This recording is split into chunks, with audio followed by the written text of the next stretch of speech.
माझं नाव निवृत्ती महादू खैरनार, राहणार वासूळ, तालुका देवळा, जिल्हा नाशिक. मला 5 ते 6 वर्षे झाले पोल्ट्री टाकून, पण मला पोल्ट्री फार्म सक्सेसच होत नव्हता. तर मग मी फार रंजीत आलो होतो.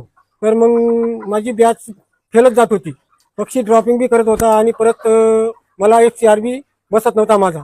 तर मग काय करायचं बुवा, मी शेवट फार्म बंद करण्याची तयारीमध्ये होतो.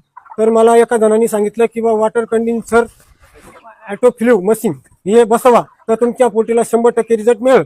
बरं, मग मी थोडा 1 महिना थांबून घेतलं. मग ते आपले शेजारचेच आहेत, खालला राहतात ते, तर त्यांना सांगितलं की हा, मग ते लगेच आले, बसून दिलं त्यांनी. बसून दिल्यानंतर त्यांनी मग एक बॅचला सांगितलं, एक बॅचला फरक पडला, चालला नाही तर आम्ही परत मशीन घेऊन जाऊ. मग ते मशीन बसवल्यानंतर 1 महिन्याला मला फुल 100% रिझल्ट भेटला.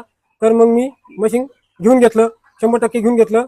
मग मला विकोलाला आणि विकोल्याला तर 100% रिझल्ट मिळाला.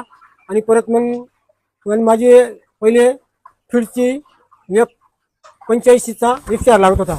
तर मग मी आता मला तो FCR 165 वर आलेला आहे. या पद्धतीचं मशीन बसवलं आहे.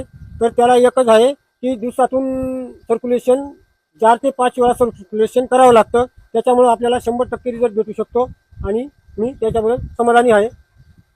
काय बचत झाली? मेडिसिन मध्ये बचत अशी झाली, तर ॲसिडिक ॲसिड मी पहिले 1000 लिटर ॲसिडिक ॲसिड 1 लिटर आहे, म्हणजे आपल्या 1000 लिटरला मी 200 ml वापरायचो. तर मी आता ते 100 वर आणलं. 100 पहिले 200 टाकून सुद्धा रिझल्ट भेटत नव्हता, पण आता मी 100 टाकतो. मेडिसिन मध्ये 50 ते 30 ते 40% बचत झाली मेडिसिन मध्ये.